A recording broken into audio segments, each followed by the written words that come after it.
सुबह के 10 बजे के साथ ही वक्त हो गया नेशन एट 10 का। आपके साथ मैं दीपिका सिंह करेंगे शुरुआत। दिल्ली चुनाव को लेकर बीजेपी की बड़ी बैठक जारी है। देखिए, जेपी नड्डा की अगुवाई में बीजेपी की बैठक होनी है। दिल्ली इकाई के नेता इस बैठक में शामिल होंगे। तो चुनाव प्रचार को लेकर ग्राउंड लेवल की समीक्षा भी इस बैठक के दौरान की जाएगी। तो बीजेपी का मिशन इसको फतह करने की तैयारी में लगातार जुटी हुई है। दिल्ली विधानसभा चुनाव है, उस बीच आपको बता दें बीजेपी अपनी गोटियां सेट कर रही है।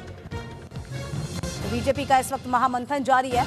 जेपी नड्डा की अध्यक्षता में बैठक होगी।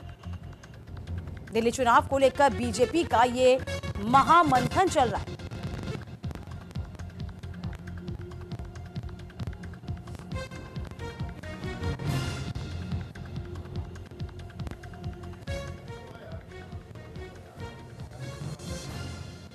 तो फिलहाल चुनाव को लेकर बीजेपी का महामंथन है। चुनाव को लेकर बीजेपी की बड़ी बैठक हो रही है। जेपी नड्डा की अगुवाई में बीजेपी की बैठक आयोजित की जाएगी। देखिए, तमाम जो बड़े चेहरे हैं इस बैठक में शिरकत करेंगे। दिल्ली इकाई के जितने भी नेता हैं इस बैठक में मौजूद होंगे। देखिए, अब एक एक करके तमाम प्रत्याशियों को देखा जा रहा है, परखा जा रहा है कि जो जिताऊ उम्मीदवार है उसी के चेहरे पर मुहर लगे। ये पूरी कोशिश की जाएगी। दिल्ली चुनाव को लेकर बीजेपी का महामंथन इस वक्त जारी होगा। देखिए, बैठक में तमाम जो दिग्गज हैं वो पहुंचेंगे। सभी से सुझाव लिए जाएंगे, क्योंकि अब बारी होगी प्रत्याशियों को मैदान में उतारने की।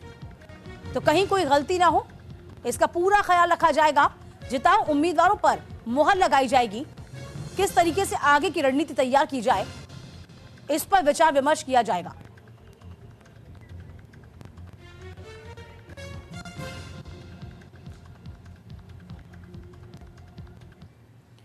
तो बीजेपी का मिशन दिल्ली है। देखिए, दिल्ली चुनाव को लेकर बीजेपी की बड़ी बैठक है, जहां जेपी नड्डा की अगुवाई में बीजेपी की ये खास मीटिंग होगी, जिसमें दिल्ली इकाई के तमाम बड़े नेता इसमें शामिल होने वाले हैं। चुनाव प्रचार को लेकर ग्राउंड लेवल की समीक्षा करेंगे। चुनाव समिति, चुनाव पैनल्स के साथ बीजेपी ने बैठक की है। 42 चुनाव समितियों का गठन हुआ है। बीजेपी ने अब तक लगभग 29 उम्मीदवार मैदान में उतारे। 5 फरवरी को दिल्ली में सभी सीटों पर चुनाव है। 8 फरवरी को आएंगे चुनाव के तमाम नतीजे। तो फिलहाल देखिए, आपको बता दें बीजेपी का महामंथन शुरू हो जाएगा। तमाम जो जिताऊ फेस हैं, जिताऊ उम्मीदवार हैं, उनके चेहरों पर यहां पर दाव लगाया जाएगा कि जो जिताऊ उम्मीदवार हैं उन पर ही यहां पर दाव लगाया जाएगा। देखिए, तमाम तरीके से विचार मंथन होगा।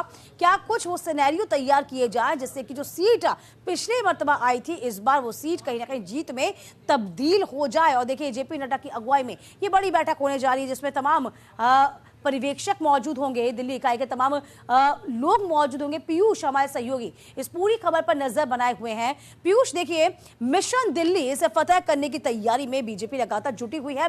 इस बीच हम जिक्र करते हैं महामंथन का, इस बैठक का, जो कि जेपी नड्डा की अगुवाई में होने वाली है। इस बैठक के मायने क्या लब्बो लुबाब निकलेगा, वो पॉइंट्स क्या कुछ हो सकते हैं?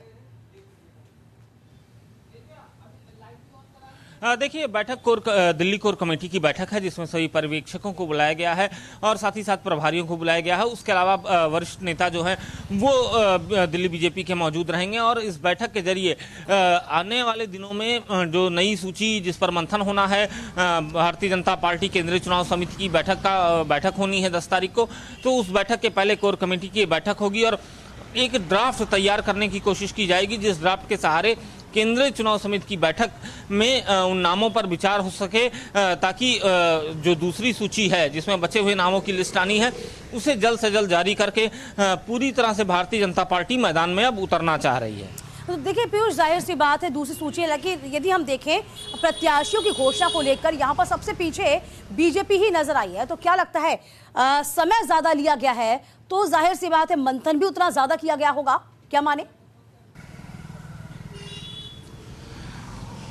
बिल्कुल, ज़्यादा समय लिया गया है तो जाहिर सी बात है मंथन भी ज़्यादा किया गया होगा। इसीलिए आप देख रहे हैं कि इस बार की सूची में जो भारतीय जनता पार्टी के वरिष्ठ नेता थे, खास तौर पर जिन्हें पार्लियामेंट में के चुनाव में टिकट नहीं दिया गया था, चाहे प्रवेश साहिब सिंह वर्मा हो, चाहे रमेश बिदूड़ी हो, इनको भी मैदान में उतारा गया है। उसके अलावा एनडीएमसी के वाइस चेयरमैन रहे सतीश उपाध्याय, इनको भी मैदान में उतारा गया। हालांकि सतीश उपाध्याय बहुत अच्छे संगठन के कार्यकर्ता हैं, कर्मठ कार्यकर्ता हैं। उसके अलावा दुष्यंत गौतम जो राष्ट्रीय महासचिव हैं, उन्हें भी मैदान में उतारा गया। हालांकि दुष्यंत गौतम का चुनावी रिकॉर्ड बहुत अच्छा नहीं रहा है दिल्ली विधानसभा में, लेकिन इस बार उन्हें दोबारा मौका दिया गया है। पार्टी ने उन्हें राज्यसभा सांसद भी बनाया था।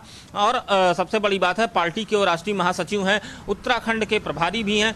और इसी तरह सतीश उपाध्याय की बात की जाए तो वो मध्य प्रदेश के सह प्रभारी हैं। तो तमाम ऐसी बातें हैं जिन बातों को रखते हुए भारतीय जनता पार्टी ने अपनी पहली सूची जारी की। अब दूसरी सूची की बारी है, तो निश्चित तौर पर भारतीय जनता पार्टी इसलिए भी बड़ा महामंथन जरूर करेगी। देखिए, जाहिर सी बात है, महामंथन लाजमी भी है पीयूष। इस तरीके से हम देख पा रहे हैं कि यदि हम मैनिफेस्टो का जिक्र करते हैं तो आपने आम आदमी पार्टी का मैनिफेस्टो देखा, इसके बाद कांग्रेस का मैनिफेस्टो देखा, एक के बाद एक महिलाओं के लिए घोषणा की जा रही है, एक के बाद एक स्वास्थ्य के लिए घोषणा की जा रही है। यहां पर अभी मैनिफेस्टो से बीजेपी दूर है, तो क्या लगता है इन सबसे इतर कुछ अलग लेके आएगी मैनिफेस्टो में, क्या माने हम?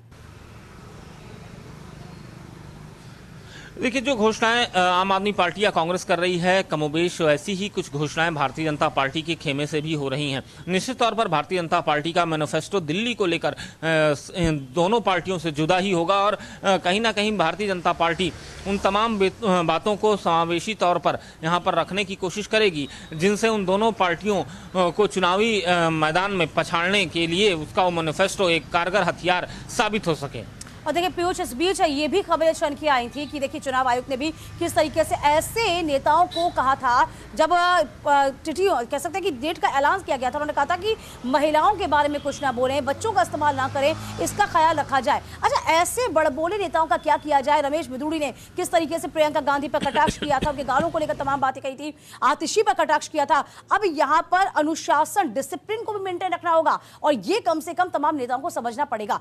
फिलहाल इसको लेकर कोई अंदर खाने कुछ हलचल चल रही है, कुछ जानकारी आपके पास?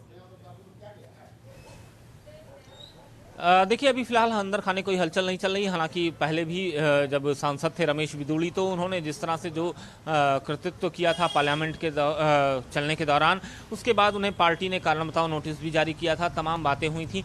लेकिन अब पार्टी ने कहीं ना कहीं उन्हें टिकट भी दिया है, और उन्होंने जो बातें कही उस बातों पर अभी तक पार्टी के लेवल से कोई भी बयान नहीं जारी किया गया है। तो निश्चित तौर पर अभी पार्टी देख रही है तमाम चीज़ों को, उसके बाद ही पार्टी अपना कोई निर्णय लेती है या फिर कोई वक्तव्य जारी करती है। चलिए, बहुत शुक्रिया पीयूष आपका तमाम जानकारी देने के लिए। तो इस बैठक पर नजर बना के रखेंगे, कोर कमेटी की बैठक, बीजेपी का महामंथन जारी, और देखिए दूसरी लिस्ट जो जारी होगी उसमें किन किन बातों का ख्याल रखा जाएगा, कौन कौन से उम्मीदवार मैदान में उतारे जाएंगे, कौन कौन से वो चेहरे होंगे जिन पर दांव खेला जाए, इसका ख्याल रखा जाएगा।